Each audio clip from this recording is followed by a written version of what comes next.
Hi everyone, this is Nikki, and today we are going to be looking at 3 different ways to create snow on our cards.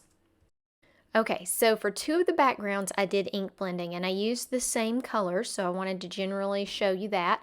I used prized ribbon and I used chipped sapphire, and I used the chipped sapphire at the top and kind of around the corners just to give it a little darker look. So I ink blended those 2 panels. One of the cards I did not ink blend, I just had a navy piece of paper and used it, and the reason was because that type of snow that we're going to use, it kind of picks up the color of ink blending, so it's not very bright white if you've got it on an ink blended background. So I did that one slightly different. Since the point of this video is creating snow, I'm not going to spend a whole lot of time on the ink blending. I just wanted you to know the colors that I used in case you try to recreate these cards. So the first type of snow that I'm going to do is with acrylic paint, and I'm going to use a white acrylic paint, add a little bit of water, and I'm going to use this as splatters on my background. So I do this all the time just to have some white highlights, but basically I put some water and I mix up the acrylic paint, and my acrylic paint's actually getting a little bit dried out, so adding that water kind of helps it. I did spritz some water on before that just to remove a little bit of this since it's distressed oxides. So I just tap a paintbrush. I know people do this all different ways, but I just have a favorite paintbrush and I just kind of tap it and add a little bit of snow in the background. With this, you can add as much as you want. I just try to get it on most of the panel, even though part of that bottom panel may be covered up. One of my cards, it's not. I just put the trees directly on there without adding any snowbanks. So I'm just making sure I get enough splatters on these. And like I said, I created 2 panels that are very similar, same process, so that I would be able to have them for our ink blended options. And this is acrylic paint. You may want to do this in some kind of splat box or something like that. I'm just trying to be really careful, and I wipe it all up when I'm done if I got some on my desk. So the trees I ink blended with one single color from Catherine Pooler. This is Deck the Halls, and I created these trees in another set, and then I'm going to show you how we added the snow to the trees. So here's how the trees look with our background. I'm going to pop it up here and show you what my plan is for this card. And I'm going to be careful because the ink is still a little bit wet. This type of snow that we're going to use on this card is going to be the most, I guess, the most dimension, but also probably the messiest. So let me get the products and I'll show you how I created the snow on this card. So we have the snow type with the acrylic paint on the back, but we also have this snow that's on the leaves. And what I'm using is called Altenew embossing paste.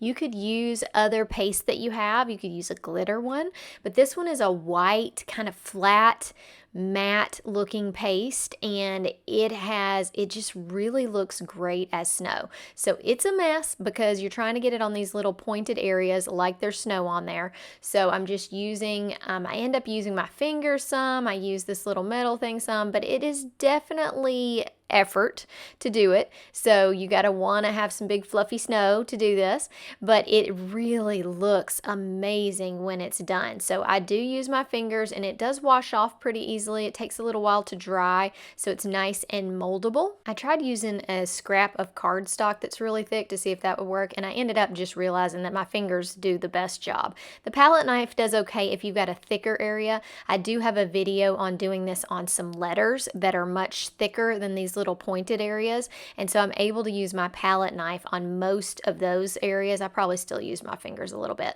but it's very easy to do. And you've got to, with this one, I really just kind of like that it's a little different on each edge here. You know, I smush it differently. There's just different parts of it, and it really gives this some great dimension. So just if you ever have tried this stuff, you may want to play with it and see what you can create with snow. I'm going to zoom in a little bit so you can see how this is doing, and it's kind of almost like spreading some icing. So it's really fun to do, and it gives such a good fluffy look, and it does not grab, you know, this is ink blended, and we'll look at another type of snow that will keep that, it would turn the white paste green because the ink would kind of absorb into it. So if you're ink blending, this is a great way to create big fluffy snow. So if that's something you're into, then you need to get some embossing paste. I will link everything in the description below for you. And of course, I'll link that video that I did, the letters in this, so that you can see what I'm talking about when it's a larger area. So you do need to let this dry a little bit before you stick it on. I let it dry for a couple of hours just to be safe on the embossing paste. And then I'm going to glue it to the back, add a sentiment, and then this card is done. So we basically on this card have two ways to create the snow. We have the acrylic paint as splatters. You could also just paint acrylic paint on your actual die cut, but it just doesn't give as much dimension. It's nice in the background, but I don't feel like it's great for big fluffy snow. So with this one, we use the Altenew embossing paste to create that big fluffy snow. Next, we're going to use a cardstock, the specialty cardstock, to create snow. So an easier way to create snow is to use velvet cardstock. So this velvet cardstock comes in a white color, and that is what I'm going to use for the snow on this card. And what I'm going to do is just create a shadow for the trees, which kind of gives them the effect that white, can you see how pretty that velvet is? It's got lots of dimension, and that's going to be right behind our set of trees. And I had this little scrap that actually fits perfectly. I'm going to set it a little offside so it's kind of like that white is a shadow right there. And then I'm also going to use some white cardstock to create some mounds of snow. So I've got my die cut velvet right there, and I'm going to use some glue and be very careful and create this kind of shadow of the snow with this velvet. And it really gives a great look up close because that velvet has so much texture to it that it really looks pretty cool. But it gives you a different look of card than that big fluffy snow. Create the snowdrifts out of velvet. I'm going to use this Lawn Fawn stitched hills, and I'm going to create a couple of snowdrifts, and that's going to be where our trees are going to be kind of standing on that snowdrift. And that just really highlights the fact that you've got the velvet behind the other trees. I'm not sure if it's as noticeable unless you have some more velvet on the card, which makes people realize that this has texture and look at it a little closer. So I cut two snowdrifts, and now I got to figure out how high I want these on my piece of paper so that my trees fit perfectly fine. I did use on the back of these, I decided to use double-sided adhesive. I did not try to use glue on the back of this velvet. It is like a cardstock, so it's probably perfectly fine. I just didn't want to be able to see any glue. You know how sometimes you can see the glue and how it dries behind a piece of really nice cardstock. I didn't want to chance that happening, and I only had a few pieces of velvet, so I decided I was definitely going to use double-sided adhesive and stick these down. Now these are too big, obviously, for this card, but I like to have a too big area and then cut it down. That way I make sure I have the whole snowbank covered and I don't leave any edges out. So I think it's better to start with a little bigger pieces and then turn your card over and cut off those edges. So what makes this velvet amazing to me is that, you know, velvet has that texture to it where you can kind of move it around. And when you're looking at a snowdrift, I always love it when people create some shadows in the snowdrift, like with Copic markers or something like that. And this velvet just does that naturally. So it gives you a lot of texture and it really looks very impressive on the card. So I'm going to show you the up close of the card. I'm going to show you this in a couple different lights so you can see that texture on the velvet. It looks so pretty and it's just such an elegant card.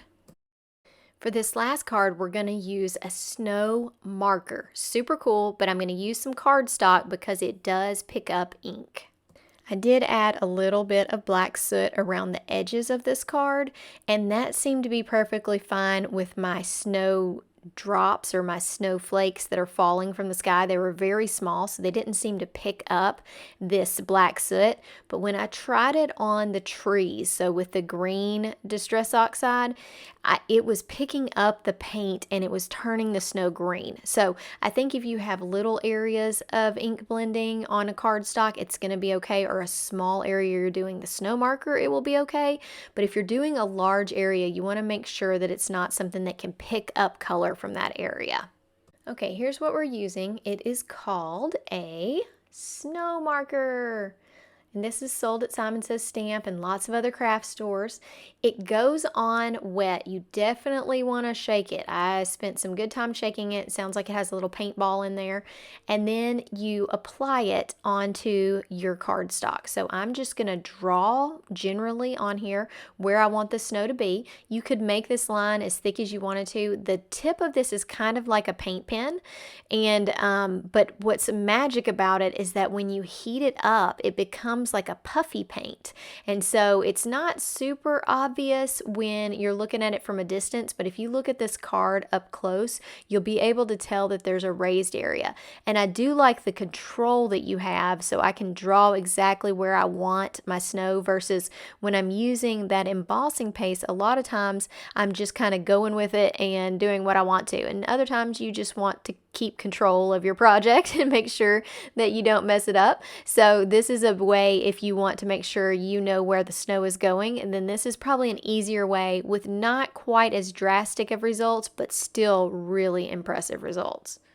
I'm going to zoom in a little bit so you can see kind of the texture of this. It is wet, so it's kind of like paint, like a paint pen, but it's wet, so just you got to be careful. And the tip of it is about the size of a paint pen. But I've got this, I'm able to get a pretty fine edge just by holding it to the side, which I was kind of impressed with. So I'm going to add my snow everywhere, and then I'm going to show you how this looks when it heats up.